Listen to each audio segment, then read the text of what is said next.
Miller, Here. Schoonover, Here. Kramer, Here. McKee, Here. Engel, Here. Hendricks, Here. Manning, Thompson, Here.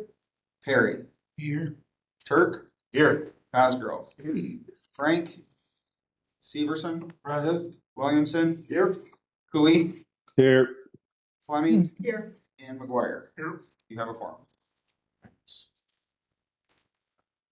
Mike Renninger here with us to lead us in prayer tonight. If you don't stand, please. So I just want to apologize. We got pastors scheduled for the last several months that didn't show up. So we're going to do better in 2026. All right, let's pray. Lord, we thank you for this governing body, and I invoke the blessings of heaven on them as they are making decisions on behalf of the populace of the county. I pray that you give them wisdom and that you would cause your favor to rest on this county, that we might do well economically and in every other way. In Jesus' name, amen. Clerk, lead us in the pledge, please. I pledge allegiance to the flag of the United States of America and to the republic for which it stands, one nation, under God, indivisible, with liberty and justice for all.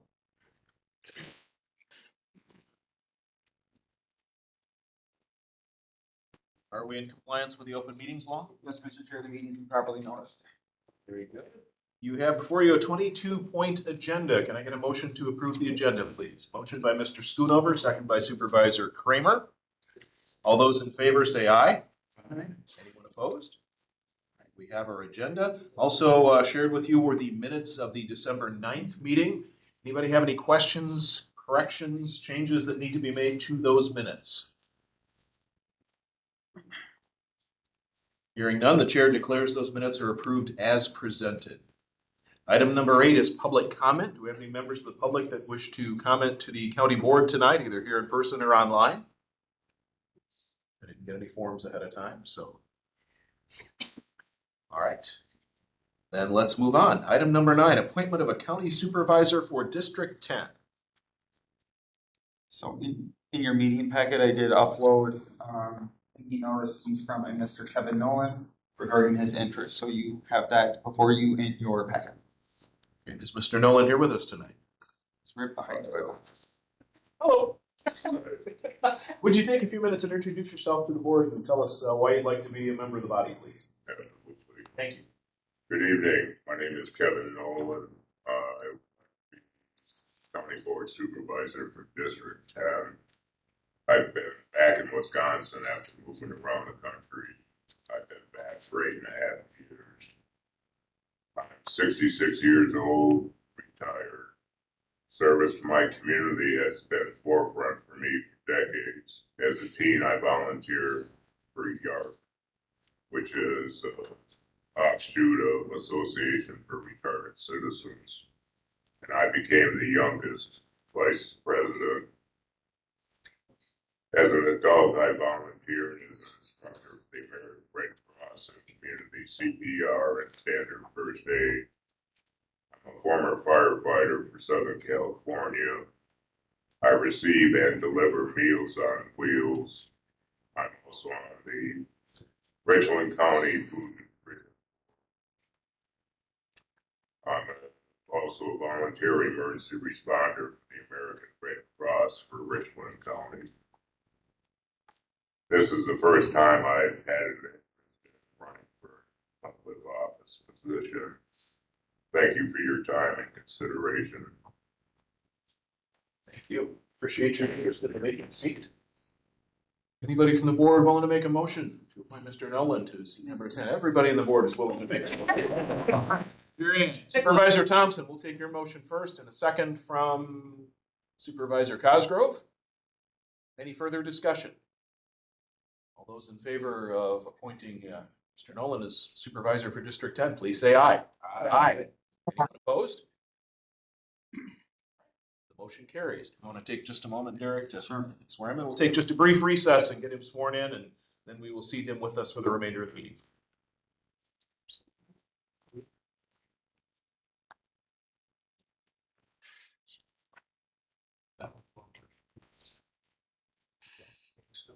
Back in session. My goodness. Welcome officially to Supervisor Nolan. Thank you for joining us. All right, before we get to the rest of the agenda, I want to take just a moment and acknowledge we have our new corp counsels with us here tonight. Hello. Let them introduce themselves. I'm Nathan Russell. I am one of our firm, Russell Law Offices, is new corporation counsel for the county. I'm one of the many attorneys who will be participating. I'm the president of the organization. Right behind me is Attorney Sam Goley.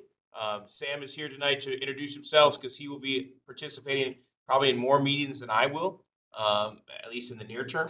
We also are going to be opening an office here in Richland Center, certainly by the end of the spring. And we will have at least one full-time attorney who's not yet started yet, stationed here in town. So she'll be a part of ours as well. But it's really a group, probably 6 attorneys that have touched it one way or the other in the past 4 weeks already. And so it really is a group effort from us. And so we're excited to be able to work with you and to help the county continue on. And so if you have any questions, don't hesitate to let me know afterwards. But nice to meet all of you. Thank you. Yes. Oh, hello, I'm Sam Bully as well. I work for Russell Law Offices. I'll just echo a lot of what Nathan said. We look forward to working with the county, and I'm excited to work with all of you here in this room and hopefully a long time. Thank you. All right, back to our agenda. Item number 10, appointment of emergency management director. So John Heinen was our emergency management director, but his last day working for the county was on December 31st. I am asking that you appoint Josh Eldred as the new emergency management director.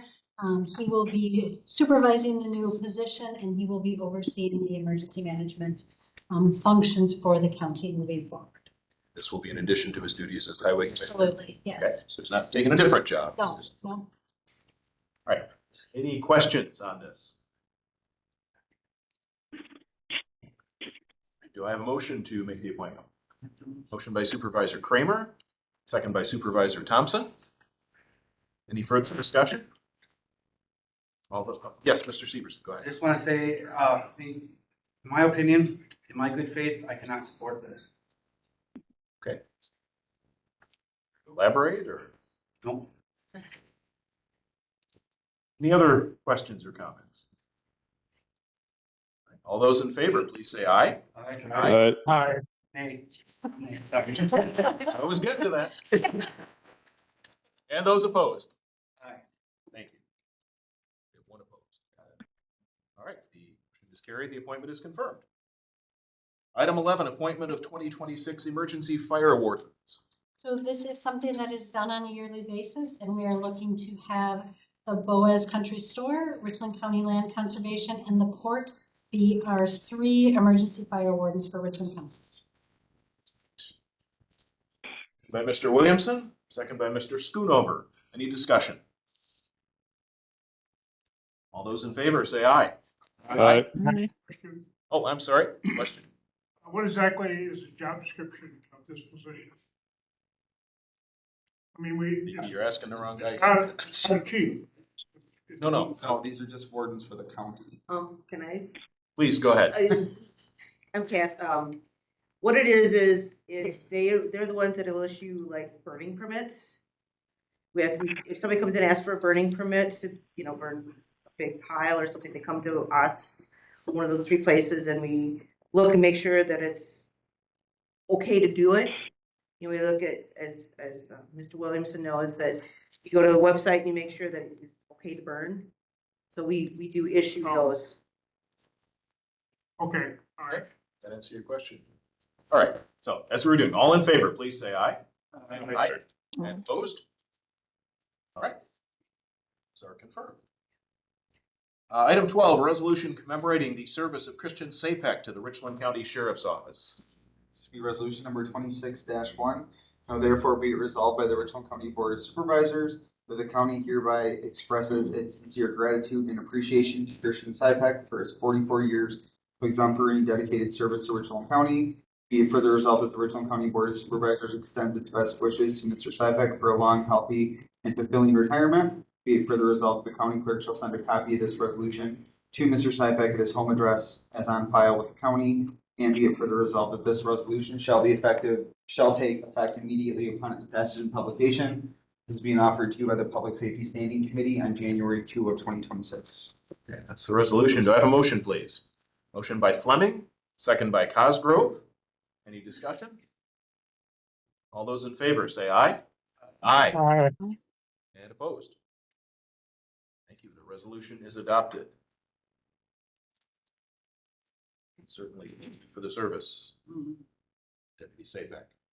Item 13, pardon me. Resolution recognizing the retirement of an employee of the Extension Department. This will be resolution number 26-2. Now therefore be it resolved by the Richland County Board of Supervisors, the county board hereby expresses its sincere appreciation to Ms. Sandra Campbell for 49 years of dedicated service to Richland County. Be it further resolved that the county board wishes Ms. Sandra Campbell a long, happy retirement, and may this next chapter of your life be filled with joy, health, and fulfillment. Be it further resolved that the county clerk shall send a copy of this resolution to Ms. Sandy Campbell at her residence, and that this resolution shall be effective immediately upon passage, once this is offered to you by the Natural Resources Standing Committee on January 5 of 2026. There's a resolution. Motion by Perry, second by Hendricks. And any discussion? Just, this lady was a very hardworking employee for the county, and she did great work, and she put up with Mark. So, she deserves this. I don't know if the county board resolution's enough for that one, or it should be like legislative. I'd like to mention, Mr. Chairman, that Yes. Mrs. Campbell over here, she's done a lot of work for our Richland County Fair. If it wasn't for her, our fair would be as successful as it is today. Absolutely. Absolutely. Right. Any further discussion? All those in favor, please say aye. Aye. Anyone opposed? Resolution is adopted. Thank you, Sandy. All right, item 14. Ordinance relating to parcel 018-0611-2000 and a portion of parcel 018-0523-2000. This will be ordinance number 26-1, amendment number 636 of the Richland County Code of Ordinances, Chapter 119.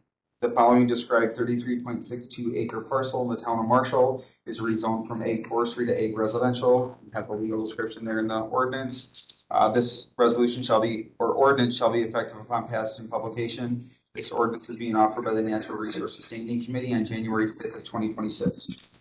Thank you. Do I have a motion, please? Motion by Thompson, second by Williamson. Go ahead, Ken. So, this is a parcel divided by a road, and so family members own across the road, and so they're buying a smaller portion, and that's what this is. They're selling off a portion, and it has to be rezoned. Any questions on this? Hearing none, all in favor, say aye. Aye. Anybody opposed? Very good, that ordinance is adopted. Item 15, an ordinance relating to parcel 022-3634-1000. This will be ordinance number 26-2, amendment number 637 to the Richland County Code of Ordinance, Chapter 119. Following described 2.01 acre parcel in the town of Richland is hereby rezoned from ag forestry to residential district. You have the legal description before you. This ordinance shall be effective upon passage and publication. It is being offered to you by the Natural Resources Standing Committee on January 5 of 2026. That's the ordinance. Do I have a motion, please? Motion by Perry, second by Schoonover.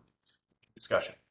Basically, they're selling the house and a little land around it to one of the children. And so they're just, the rest land is going to stay in farming.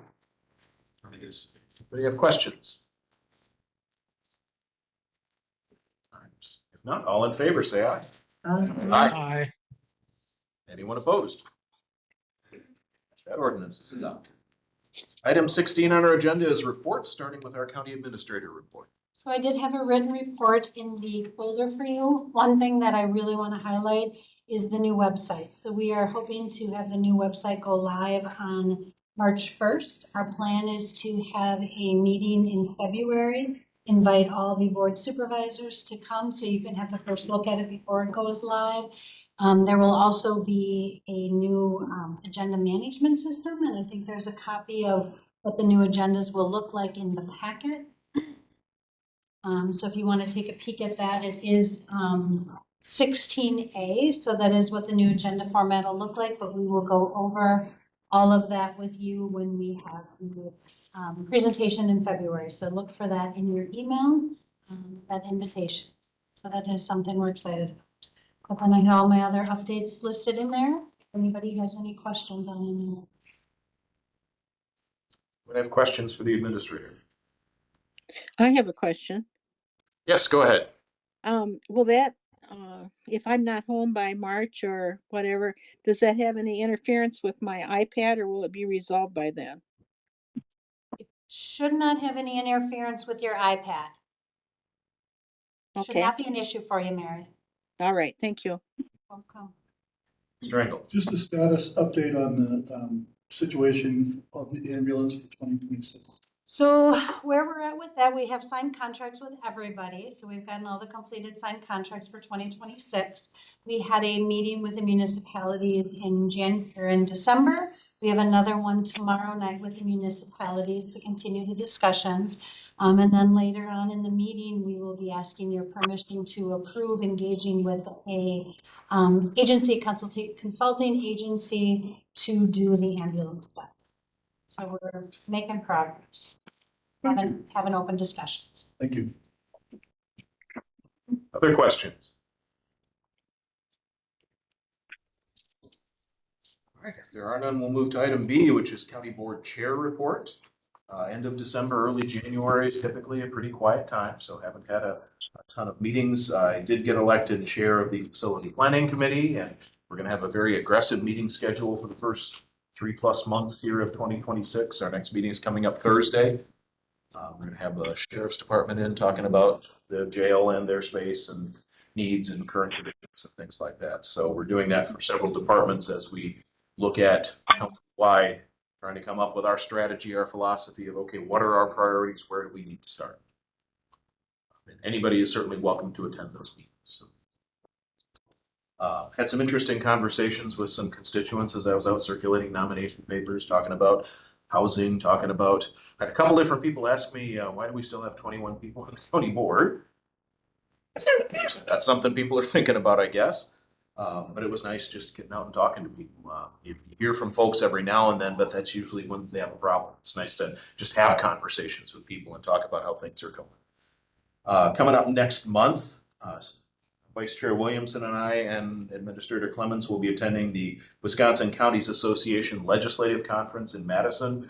It's a great session. They bring in a lot of legislative leaders. The governor was there last year. I'm hoping he will be again this year. Likely there will be several gubernatorial candidates there as well to address folks from the counties. In the evening, they have a reception where we mingle with the legislators. We get to talk one-on-one with them. So very much looking forward to that opportunity as well. It was a wonderful time last year. Looking forward to it again for this year. Other than that, just keeping tabs on meetings going on, checking in with the administrator, getting updates on things that are happening with the county. And so that's what I've been up to as chair. So, any questions for me? Mr. Engel first. Dave, you said you were chair of the new facilities committee. I guess the question I want to raise is that plus the campus configuration, plus the county board chair, plus the other board chair assignments. I'm just wondering whether that's a good use of our board Would have been chairs' happy had anybody else been elected. planning time. No, just in terms of planning time, because we want you to see the big picture. And oftentimes that can take you down to the minutia. So it's just a question of, I won't say I disagree with you. But they elected, so I didn't campaign for it. Ms. Hendricks, go ahead. Yeah, I have a question, like, yesterday, for example, our meeting was online and the agenda was posted, but there was nobody here to open the door or to start the meeting. And We're just kind of curious how that happened. Meeting was that? Pine Valley. Oh, And Brittany had texted me, she can go downstairs to the sheriff's department at dispatch. They do have a key to be able to open up the room. So that was something that we never talked about in advance, so she does know that now. So in the future, she'll understand, she'll know that that's the process. But I also think there wasn't quorum last night, so even if you had everybody show up, you still couldn't have, or you couldn't have had a meeting because you didn't have enough people here. yeah, because we were curious, like, because the people that always show weren't there, so we're like, we were confused. Yeah, it's a long way to drive for something that didn't happen. Understandable. Yep. Other questions? All right. Move on to item C in reports, Neighborhood Housing Services of Southwest Wisconsin Annual Report. Greg Woodhouse is here. Hello, thank you for having me. I'll keep this kind of pretty brief.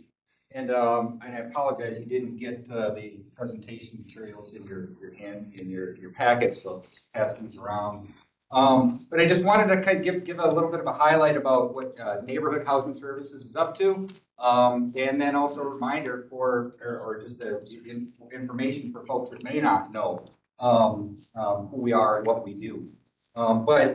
Anyways, Neighborhood Housing Services is Southwest Wisconsin, is located right across, our offices are right across the street inside the park apartments, inside the park apartments. But we're neighbors helping neighbors, committed to educating residents in affordable housing services and revitalizing our communities. That's been our mission statement for many years. Go ahead. All right. This is who we are. These are our folks. We have 2 full-time employees and the rest are part-time. We're really only about 4 FTEs, if you will. So I think our impact is pretty significant for folks. But this is getting ready for a groundbreaking for our new home build that I'll talk about shortly. But we finished a home build on East Kinder Street that we're just happy about. Our roots, in 1983, local citizens organized to form NHS of Richland Center, a nonprofit community controlled organization, 501c3.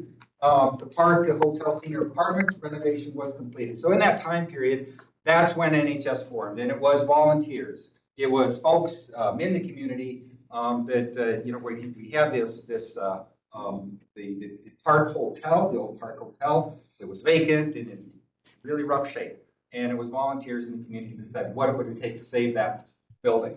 And they did. They organized, they got together, they rallied, and rehabbed the building, and it's been there since. It serves as affordable senior independent living, 23 units, it's been kind of a nice landmark right now.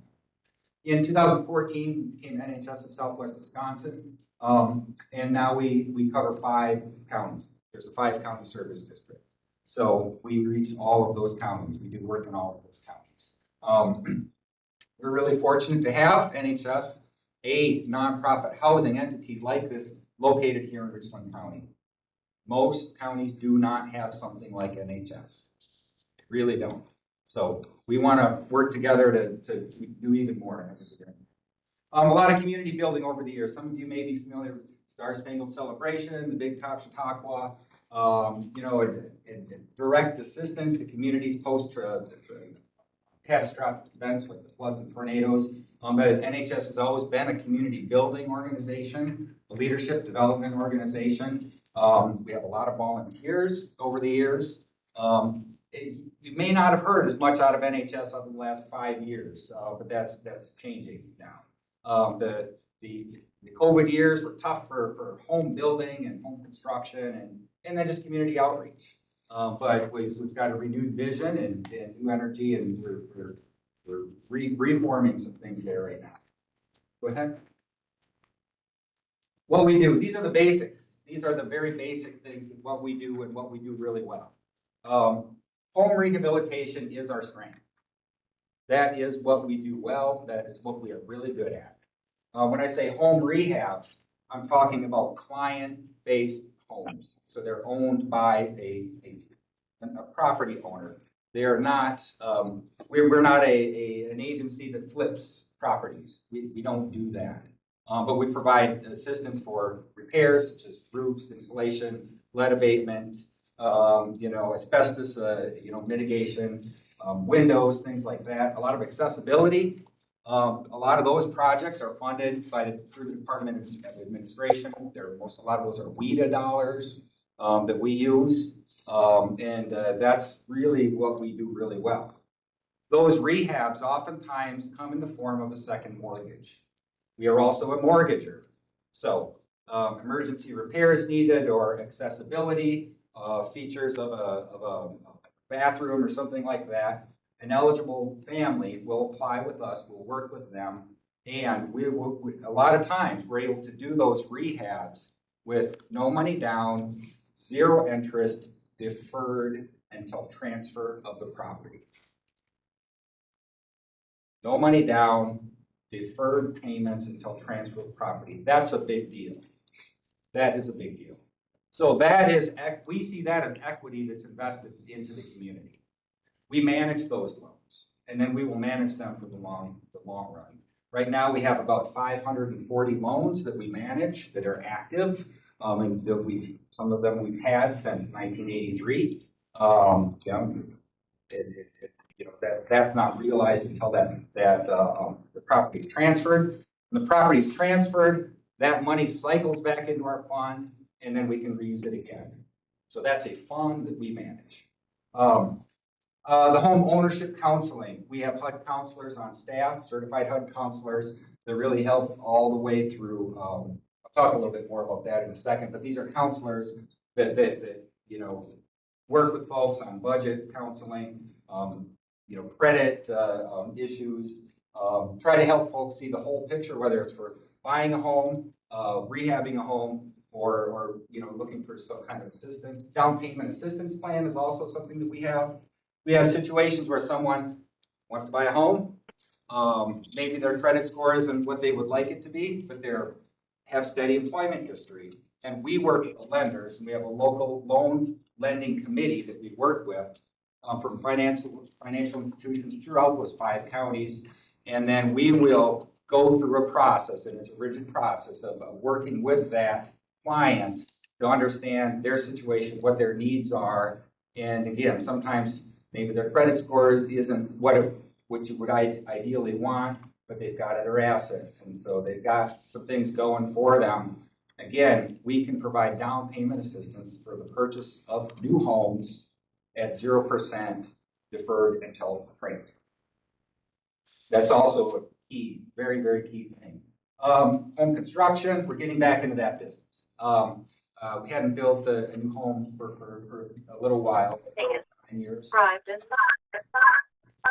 And so we're a CHODO. It's a community housing development organization. That's a status that we take. That's not easy to achieve, but we have that status, and that is the program that we work with, as well as with WIDA and Southwest Cap and Skyline Builders in order to make this home possible. We had to do one first and kind of get the kinks out and figure out the program and see how it works. It's gone well. A little bit, we didn't quite hit the schedule. It's like we wanted to, but the home is now finished. We've just got some cleanup and some few other things to do, but that home we expect to be sold within a month or so. We've got some buyers that are in the queue, and we're working with them to get that rolling. We also have foreclosure prevention services, so if someone's falling behind on their payment for their mortgage, we also do counseling and work with them, and we use all of our programs to try to prevent those situations. And then, of course, we manage the part as well. Our history, 1,650 customers counseled in home ownership since 1983, over $1 million in residential loans funded. And sometimes those are just, somebody needs $5,000 in order to make something happen. So they're not huge. Sometimes they're small amounts. Over $68 million in direct community investment. That's equity into the community through our programs over those years. 520 homeowners created, 54 homes built in the park hotel renovation. That's There's a lot more, as some of you know, but that's really the highlights of what we've done since 1983. Okay. Home ownership. We really focus on home ownership. That's how we create equity and wealth in a community.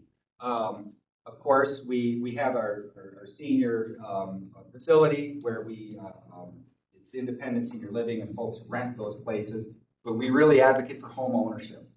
Really feel strongly that's the best way to build equity in the community and wealth. That's our focus. Budget planning, home buying down payment, closing cost assistance, home buyer education counseling. It's equity building. It is direct equity. For neighbors, helping neighbors, advocating for safe, affordable homes. This past year, it's been a roller coaster year. We've had a lot of challenges and there's a lot of changes in the industry. There's a lot of changes to the programs. And just like any employer, there's ups and downs and a lot of things that you deal with. Right? We finished the year strong. We really did. The second half of the year, we really did well. So we have $939,000 total community equity added in 2025. That's equity that didn't exist here before, but now is. I wanted to hit that $1 million mark. Bothered me that we didn't quite hit it. But we'll see that next year. 15 home rehabilitation projects completed. Again, this is our 5-county service district. But a high percentage of those were in Richland County. 1 home build completed. 17 clients completed our HUD counseling program. That's the entire program. Takes some time to get through that. 4 first-time home buyers assisted, and then our 96% occupancy rate at the park. This is the new home on East Kinder Street. Just did a walkthrough last week on this house. It's a 3-bedroom, 1,300 square foot house. There are some features that we thought were important to include in this. So we really wanted to make this as affordable as possible. So we did kind of everything we could to keep that price point down, but we knew that there would be features that would have long-term value to the home. There's a 2-car garage. We didn't necessarily need to do that. Let's do it. You know, we did the driveway. There was a lot of concrete, a lot of sidewalks there. The basement has egress windows. Someone could come in and they could finish that off, and you've got 2 extra bedrooms. But it's a full basement, nice spacious area, and it's a skyline home, a modular home. Just for perspective here, this home, 1,300 square foot home. It's a 3-bedroom, 2-bath, like I said, keeping the costs down as much as we could. And working with the discounts, it's a nonprofit that we could get, and really, really, really trying to do this as budget friendly as possible. Our cost is $300,000. This is a $300,000 home. 10 years ago, this was $100,000. Okay, that's really key as we make decisions in our planning about what kind of housing types we want in the community. And that is the reality of construction. That's a new reality that we've got to kind of reabsorb and come to terms with. We're really happy with the home. We're really happy with the partners that made it possible. Southwest Cap, Whispering Pines, WIDA, and the state, all the folks there. There was just a lot of players that were involved in this. So. We're proud of it. We want to do more, but we had to really do one and really figure out the programs to work with. So we've got notes on what went well and what we want to see differently next time. But you got to do one before you complete 20. Go ahead. This is kind of where we're going for 2026. Continue the legacy of the Park Hotel Senior Living. The building is old, built in 1874. There's always stuff with old facilities that needs attention. So that's a challenge, and we're always, we've got to, we're putting together a new capital improvement plan for the facility. Some of the infrastructure is really good. Some of it needs attention within the next few years.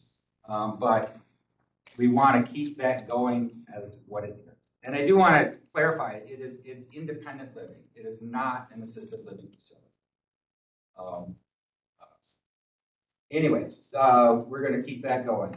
Strengthen our strategic partnerships. We need that. We can't build new homes without good, solid strategic partners. Folks that want to work with us, that understand our legacy and our capability, and want to help. We're going to build more houses. I don't know how many it's going to be.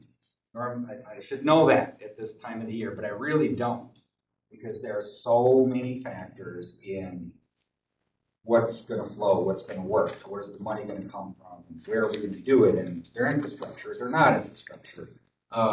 We did well with the Kinder Street lot. It's what we call an infill lot. There was a home on there previously, so some of the infrastructure was there and kind of ready to go. The advantage to that is it's lower cost for utilities, to put in the utilities. The disadvantage from a contractor standpoint is it'd be great if there were 4 of them all together. You can get some savings there. That wasn't the case, but it was a place where a home was needed. Leverage our strengths. That home rehabilitation really is what we're really good at, and we're efficient at it, and we do a lot of work in that area. Again, we're a small agency of less than 4 people. And just in rehabs, we've had $600,000 about since in the second half of the year, this year. We're the highest performing rural housing nonprofit in the state on that measure alone. So we're going to increase our capacity, we're going to increase the equity, and we're going to increase the impact to our service district. That's what we're going with. Go ahead. I just wanted to get a couple definitions out in front of you here. The definitions are important, and it's important that we use the correct definitions and understand what some of the very basic things mean when we're talking about these things. So, first of all, low-income housing. That's a term that's used and oftentimes misused. Low-income housing does have a definition to it. And it's a broad term referring to housing where the mortgage plus property tax is affordable. Households earning less than 80% of the area median income. That's the definition of low-income housing. It has nothing to do with the dwelling type. Okay, nothing at all. It's about that, just that. It's about the AMI, the area median income. The Richland County, 80% AMI for a 4-person household. Earnings approximately $56,000. So that is the AMI standard for Richland County. Family 4 earning less than $56,000. Affordable housing is no more than 30% of anyone's income is spent on housing. And we can achieve that through the financial packaging situations that we can set up for folks. It's nothing to do with the dwelling type. That's the definition of affordable. It's relative to the person and the income and the AMI, the zip code, and the market. That's what makes the house affordable. Our home, at our cost of $300,000, will be an affordable home because we have programming and subsidies to make that possible. So the potential buyers that we're talking with, and there's a few, we've got a queue of a few that have reached out already and it has not been listed yet. That's what we're kind of going through now. And then this really is our goal. Do keep that in mind as you're planning developments and you're talking about what we want to do with the properties or potential developments. Workforce housing. They are folks that are in a situation where they earn too much for subsidized housing, which would be that low income or the affordable housing, but not enough for market rate homes in the communities that they live in. Not enough to buy them outright. So you see this a lot with young professionals, maybe. maybe the salary is there, the earnings are there, there's a debt load, or there's whatever other, circumstances and situations. So, again, we hear this a lot. It's become a little bit of a buzzword, but that's okay. But, we wanna, in some cases, it's not going to be like HUD subsidies. They don't qualify for housing vouchers per se or something like that. But it's that relationship of earnings, market rate, and and then kind of lastly here, just some quick definitions on dwelling types. There's a specific definitions on dwelling types, and this is important when you talk about zoning and what's allowable in the community and whatnot. A manufactured home is a home on a chassis. That's it. It's a home that you can put wheels on. There's a chassis, there's a frame, you can roll it down the road. That's a manufactured home. That's where it stops. Modular home is stick built in a factory in sections. The home that we finished is a modular home, stick built in a factory, 2 sections, foundations laid. You roll them up to the site, frame them on, and then finish the construction.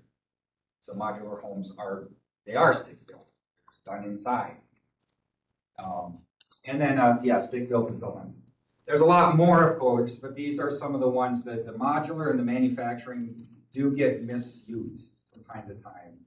I just wanted to kind of put that out there for you to think about and talk about. So, the home that we built, our cost as a modular home was about $300,000. I talked to our contractor. He said that home, one just like it, stick built on site, would have been over $400,000. So that's the world we're in. That's the reality. But again, we're going to keep working as creatively as possible if we can to increase the stock. So, what kind of questions do you have? Yes. Supervisor Kramer, go ahead. What do you consider, you see these advertisements everywhere for tiny home. What do you consider those? That would fall into what's called an accessory dwelling unit, an ADU. So that was talked about at the Housing Council in Hillsborough, which was last May. I believe some members went to that. Mr. Carroll, Supervisor Carroll attended that. They talked about that, and I believe that Hillsborough was working on this. That's a different zoning type. Sometimes those are set up as villages or communities, or they're used in, as they may not have the full amenities of a home, and therefore may not meet occupancy codes as we know them traditionally. So it really is. It can be anything you want. It can be a container home. It could be just a small, literally a tiny house. But it has to, there's certain standards that it's going to need to meet for occupancy, but then also zoning, the local, the appetite within the community to accept those is really kind of what that's all comes down to, But it's something that's definitely being looked at. It's being considered. Also, sometimes it means a secondary home, the mother-in-law house or something like that. Well, people call them that, and so it's in the backyard or whatever. But there'll be, I think you're going to see, and we've definitely seen more and more communities starting to accept those or create zoning, that fits their community to start to allow them. Yeah. You've got 4 wagers, or is that's 4 people living in one facility, and their combined income is less than $56,000. Now, isn't that unusual with 4 wage earners living in the same house? No, it's just 4 people. 4 family of 4. It could be a family of 4. Family of 4. Because there are some housing projects in this area that only allow 2 wage earners that earn no more than $30,000. They can't live in that building if their combined income is over 30. So this is 4 people with combined income of 56, that you're saying? 56 is the 80% of the area median index. So. That's what I mean, how do you divide it? There's 4 people that could be 2 children and 2 adults? Could be, yeah, Okay, or it could be 4 wage earners, could be. could be. Yeah. I mean, it's typically thought of as like, people often say a family of 4.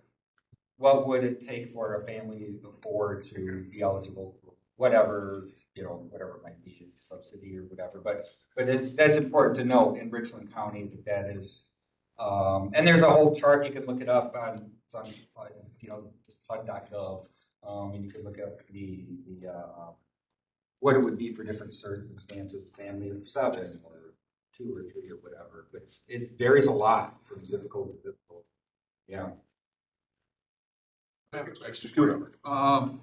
On your home that you built, you save around $300,000 in the home itself. Do you have a formula what you might use to listing price for that, or?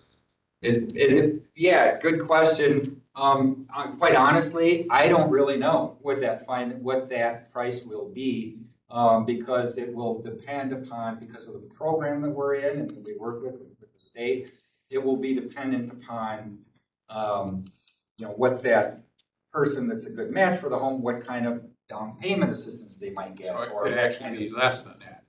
It will likely be significantly less than that. It will likely be.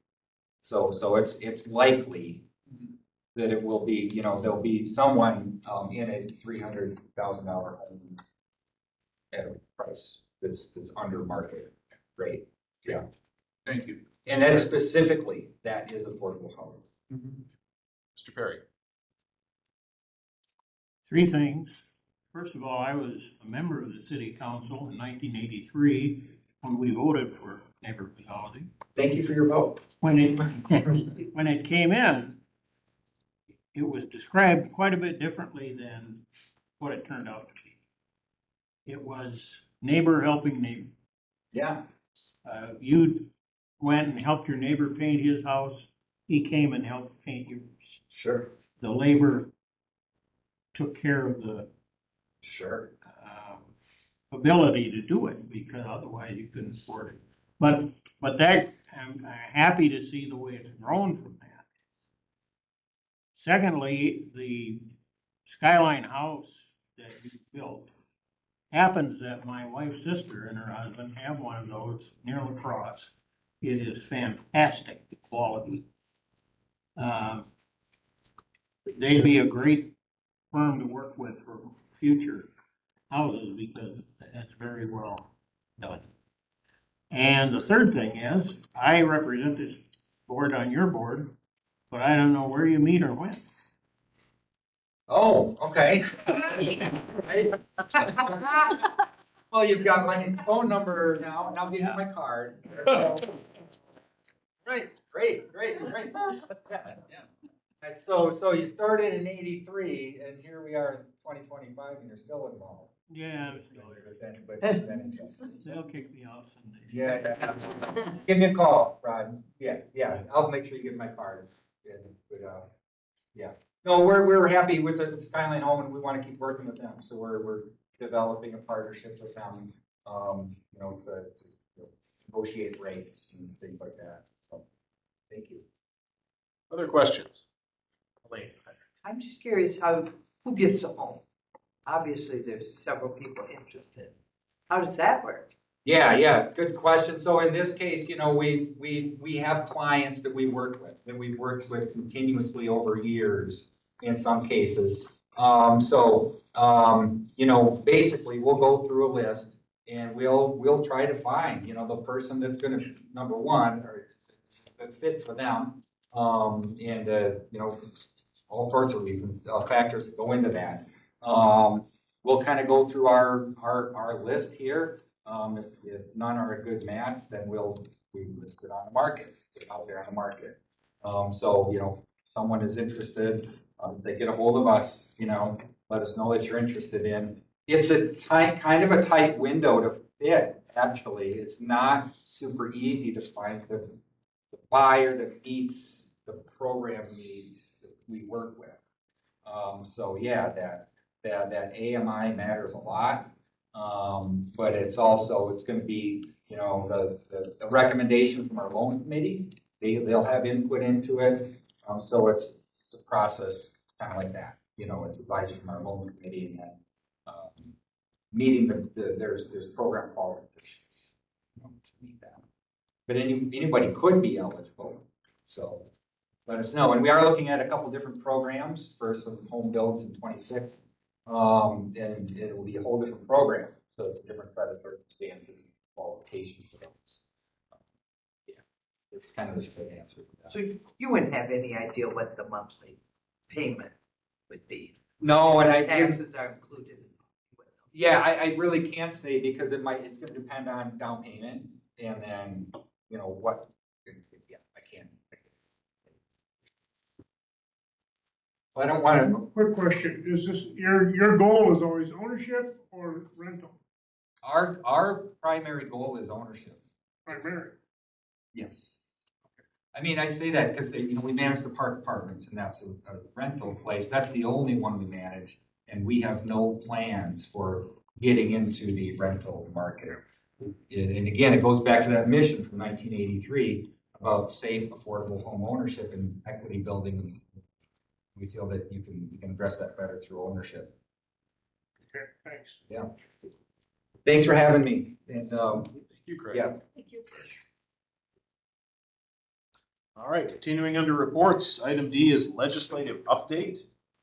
Senator Kieski had hoped to join us tonight. Obviously, she didn't make it, so we'll hopefully have her join us at some future meeting to share an update with us. And certainly, the legislators from our area are welcome to chime in at this point on our agenda. That's the block we have set aside for them. So that brings us to item 17, a resolution to approve changes to the Handbook of Personnel Policies and Work Rules of Richland County. Be resolution number 26-3. Now therefore be it resolved by the Richland County Board of Supervisors that they do approve the proposed changes to the Handbook of Personnel Policies and Work Rules of Richland County. Be it further resolved that this resolution is effective upon passage and publication. This is being offered to you by the Executive and Finance Standing Committee on January 13th of 2026. Have the resolution. Can I get a motion, please? Motion by Mr. Schoonover, second by Mr. Perry. And discussion. So this is something that we've been working on since April when I took on this role. This updates everything in the handbook except for the hiring and employment consideration section. We're holding off on that for the new HR director to take the lead on revamping that section. Some highlights of this is we did take away, if you will recall, there was all of the history in the first couple of pages. We took that all out of there. We really wanted to make this be more readable for everyone to see. And then the comp and overtime sections, we spent a lot of time redoing that. I did meet with Attorney John Anderson to ensure that we were in compliance with that. So this is a most up-to-date handbook except for that one section. It has been reviewed by department heads and by executive and finance at 2 different meetings. Questions? If there are no questions, then all those in favor say aye. Aye. Anyone opposed? Resolution is adopted. Number 18, a resolution approving funding for and accepting a proposal from Strategic Management Consulting for consulting services regarding the provision of EMS and the Innovation Grant. This will be resolution number 26-4. Now therefore be it resolved by the Richland County Board of Supervisors that approval is hereby granted to utilize contingency funds, also known as Fund 110, to engage with Strategic Management and Consulting to complete the study. Be further resolved that this is approved upon passage and publication. This being offered to you by the Executive and Finance Standing Committee on January 13th of 2026. Can I get a motion for this one, please? Motion by Supervisor Kramer. Second by Supervisor Williamson. Discussion. So we had 3 different entities that gave us a proposal to do the study. One entity we decided against right away, Wisconsin Policy Forum. When we met with them, they really talked about giving us options and not necessarily giving us a recommendation. And that is one thing that we really wanted was a recommendation. I made the recommendation to go with strategic management and consultation over innovative public advisors because they did have a quicker turnaround time. One thing that executive and finance really stressed was we don't want to rush this. We want to get it done timely, but we don't want to rush it. And so I did reach out to Dana, who is the head of that agency, and said, we don't want to rush it. We want to make sure it's thorough, but also done timely. So he does understand that the original goal was to have it done by the end of March. And so we did let them know that we don't want that quick of a turnaround for that. So this is my recommendation to complete the study and really look at what is the best option for ambulance services for the county. Do we have questions? Mr. McGuire. I'm curious, just what exactly is the innovation grant, and where are those, is that matching funds, and where are those funds coming from, the state of Wisconsin? They do come from the state of Wisconsin. What the innovation grant is if a county or government entity no longer provides a service, they can get funds based on the amount of money that they spent on the program. So possibly, and this is no guarantees, we have $1 million budget for our ambulance service. If we don't provide that service anymore, we could get a quarter of that every year for 5 years as a way to incentivize, I think basically not having large government, and incentivize having smaller government. All right, thank you. Mr. Engel. Can you bring up page 5, the bottom, page 5 on that? There's a 701 in place.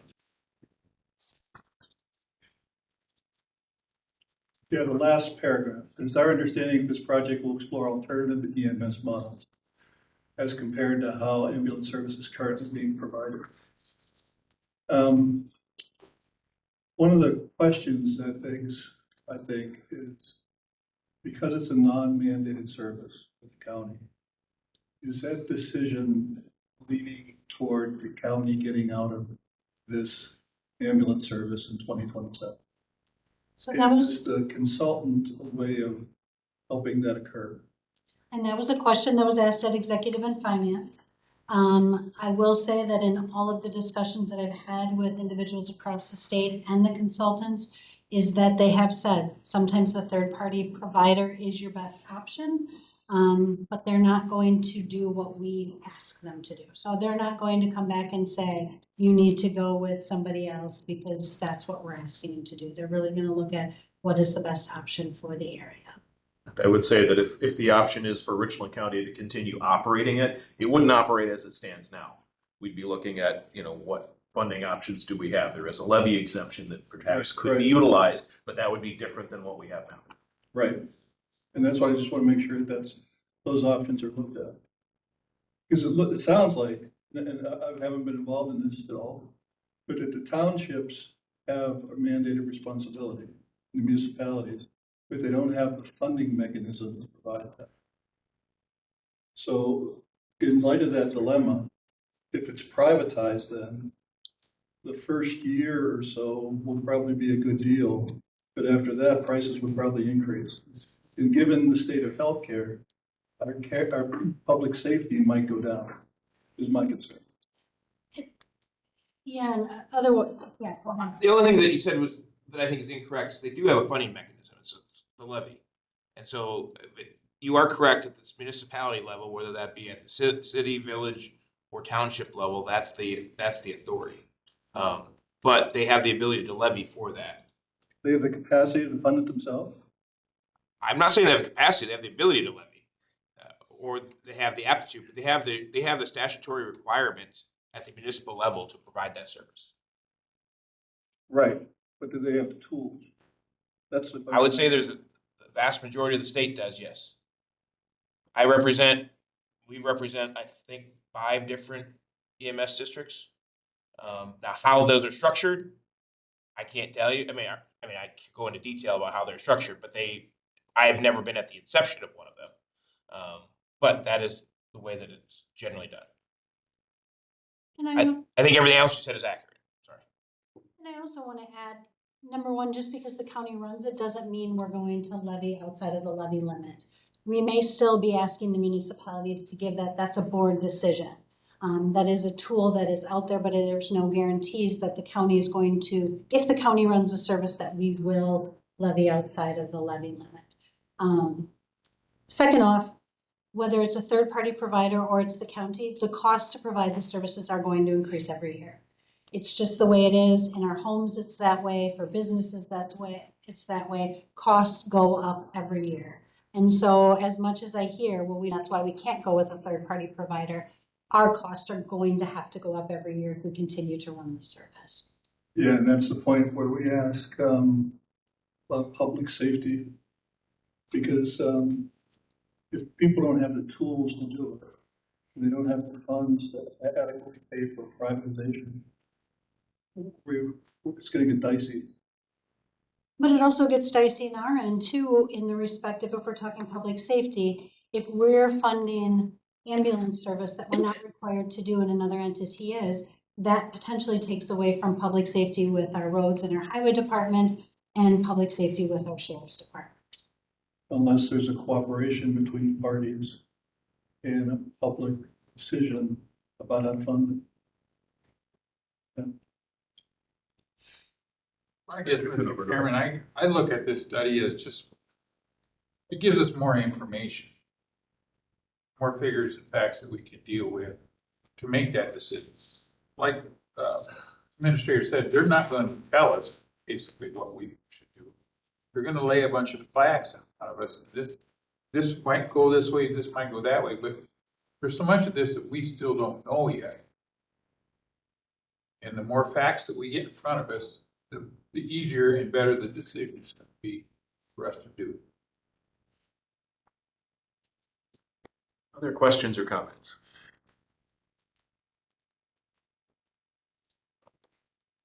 We are involved in conversations with the municipalities now. We definitely want to get this decided so that everybody knows what's going to be happening for 2027. Part of the drive for the deadline was the innovation grant, but we also don't want this dragging into the same calendar timeframe it did last year. That was not good for anybody. So we need to know in a reasonable time so that everybody can be prepared and make their decisions planning accordingly. Has there been Go ahead. has there been a study like this in the past? There was a proposal to do one. It didn't actually take place.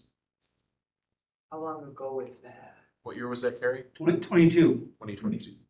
Got it right here. I was The wondering, same because firm. some people weren't at the executive finance, and Carrie kind of explained something, and I'm just not sure about it. I have more questions. Yeah, well, he's got the document there if you want to take a look at it from 2022. But yeah, it's the same outfit. It was $25,000 back then. And we had ARPA funds that we were utilizing, but executive and finance said no to that. There were 4 supervisors that are currently here that said no to that. So I'm like, how much is this study costing again? 35,000. Okay, and that money's coming from, Our contingency fund. because I'm just wondering, because we have till 2027. No, It's like, we're gonna, no, we don't. how long do we have? We got to have this done by September. I would almost say June or July, because here's the thing, we start planning for our capital improvement in March or April. If we're going to continue with the service, we really do have to look at getting a new ambulance. So we really need to start making some decisions, I would say April at the latest, if possible. And that gives a good heads up to all the participating municipalities for them to be able to plan and make their adjustments accordingly. Having it come down to the wire like it did this past year wasn't good. Because our last contract was signed in 2026. For 2026. Yes, for 2026. And that's why we're starting to engage with the municipalities. If you know people, I strongly encourage you to have your municipalities attend these meetings. They're all invited. I would say 3/4 of them came to the last meeting, but there were some that, maybe not that many, but there were some that are larger and didn't attend, and we need them to be in attendance at these meetings. And we as a group, like, we feel that this is the way to go. do a study. We can't decide with just committees and municipalities. We think the study's the way to go, apparently. In our conversations with the municipalities, that was something we said we were willing to do, so that it's not just what the county thinks, it's an outside opinion giving us some guidance. So we committed to do that, and that's why we'll dip into our contingency fund to fund it and make it happen.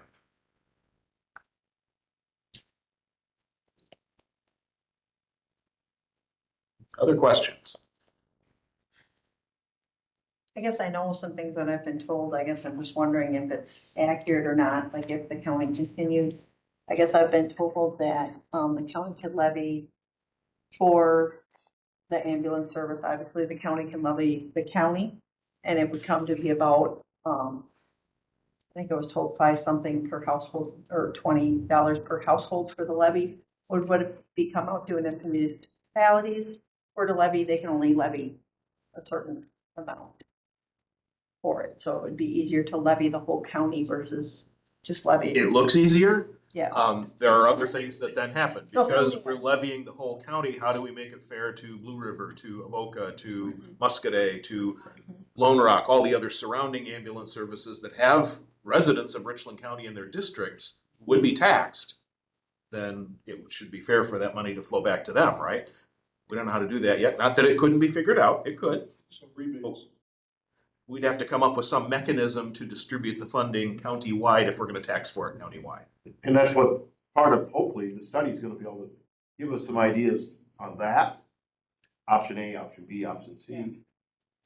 But, yeah, because it's double taxation otherwise. Mr. Engel, go ahead. Yeah, this is a, potential minefield, or it already has been. So I'm just thinking that, maybe we should do a press release explaining the county's position on this and get it out there in public and maybe put it on the radio or whatever. But just to get out in front of any kind of public reaction.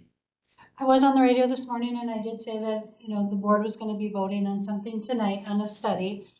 So that was out there, but we certainly, one thing I'm planning to do is do a administrator's newsletter on the website. Oh, good. And so my goal is to do it in January and every month moving forward, so I can definitely put that in there. And just to be frank, a couple township people or municipality, city people signing off with you on that would be good. So that they see that there's cooperation among all parties. Other questions? All right, we have a motion and a second. Are we ready to vote? All those in favor of the resolution approving the funding and proposal for the study, please say aye. Aye. Those opposed? Aye. 2 opposed. Motion carries. All right, item 19, discussion and possible action, online public comment. This was brought up as a future agenda item at a previous meeting, so it's now in front of us for discussion. There was a thought that public comment from online folks can be sometimes difficult to manage. At the full board level, we haven't had a history of problems with it, at least not yet. We do have our board rules that deal with procedures for public comment. They don't make a distinction between online and live. So that's our current status. I'll open it up to board members who want to talk about, do we want to change that? Mr. McGuire. How would you regulate it with a 3-minute maximum and then with the gavel, or, I mean, it's all kind of. From a technical matter, online's real easy. You can shut them off. You want You can shut them off, turn their mic off. So from a technical standpoint, yeah, it's a pretty effective way to do it. You would still have to have discretion to the chair to, sometimes folks get a little emotional, so you give them 30 extra seconds or something to finish what they have to say. But it still requires the chair of the meeting, whatever meeting it is, to actively monitor, and yes, they get their 3 minutes and they get to speak once and things like that. So it does still create an expectation of the chair to manage that, whether they're online or in the room. Mr. Perry. Chair, it was me that brought up the fact that the city doesn't allow online comment, and neither does the school district. I didn't mean that we couldn't. I just think we should talk about that. Is that the way we want to go? Or it can get a little hairy sometimes. And in person again. So Supervisor Kramer, go ahead. The problem with some of the online comments is that we cannot hear them clearly. Yep. And we did have a problem with that. But the young individual did show up at a county board meeting. But if we can't hear it clearly, then we really can't, well, we don't discuss it anyway, but Right. we can't think about it clearly. So that was the main problem, I think, was not public comment online. It was the fact that you can't hear some of them, and vice versa. Some of them can't hear us. Mr. Engel. Yeah, and those are technical issues, and I guess what I would say is, since we haven't had a problem, don't need a policy until we do. I have a question, Chairman. Yes, Mr. Schoonover, go ahead. When there is public comment here, we usually have a form filled out prior to. And sometimes, being the gentleman you are, we just let anybody talk who wants to. Online, should that be restricted to a form only? Our rules as they're written right now don't require the form. We strongly advise it. And it is available online. Is that correct, Mr. Clerk?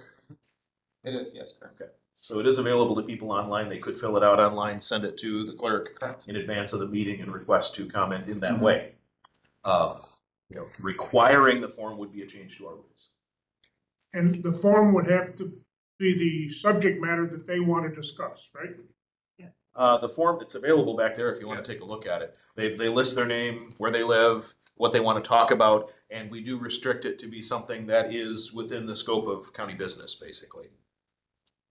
Yes, Mr. Chair, we did modify, the there we last modification of this form was there in number 3, where it said it had to be, or reasonably related to Richland County business was the latest modification of that form. Yep.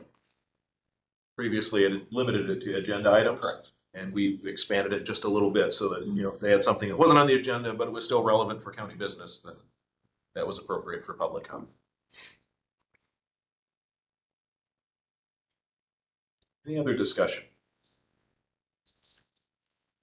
I think people should have the right to ask questions about what goes on here.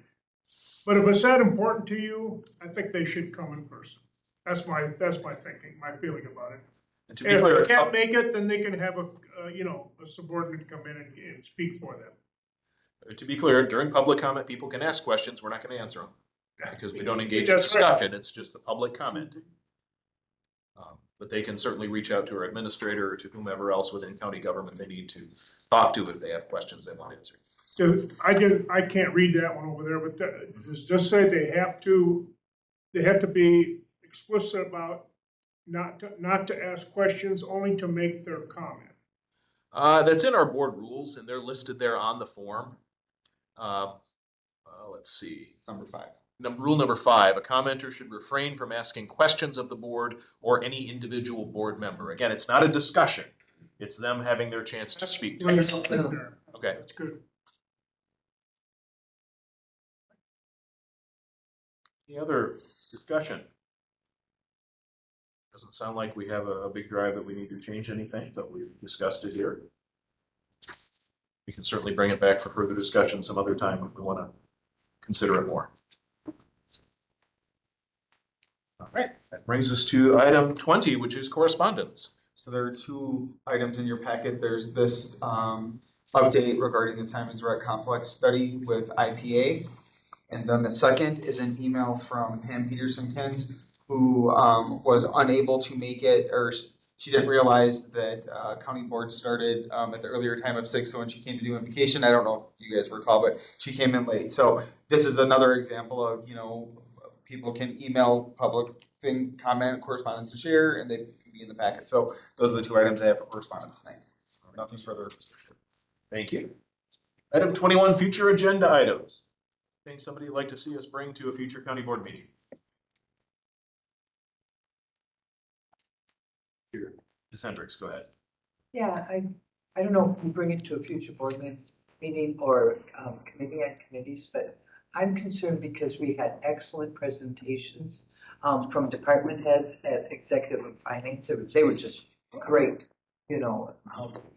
review of their year, and everybody here tonight that didn't attend that meeting missed those. And I just think, maybe stuff like that should be full board and not just executive and finance, because they did a great job, and some people, and you don't get the same thing if you're just watching on YouTube, so that's a concern I have. We can certainly, do we make those available to everybody in the folders? So they can, there's documents associated with it, you can go find the document. And certainly encourage people to do that, because you're right, it was very good information. Yeah, and I just think sometimes the executive and finance, everything happens there, and, I just think it's duplicate, and it's like, whenever there's a presentation, it needs to be so everybody can hear it and be part of it. Because like tonight, some stuff that is here at the table, if you did see executive and finance online, you're kind of like, and you hope people look at the packet, but it's better that we all have that information. I just feel that's important. Anybody else have something that was future agenda item? Mr. Perry. Just like to say that I attended the executive and finance online the other day, and I wished I had come. You get a lot more out of it here. Yeah. The online is better than nothing at all, but it isn't prime experiences. Okay. Anybody else? Future agenda item? All right, hearing none. Mr. Nolan, would you like to make your first motion as a county board supervisor? I motion that we adjourn the meeting. All right, we have a motion from Supervisor Nolan, second from Supervisor Fleming. All those in favor say aye. Aye. We are adjourned. Thank you.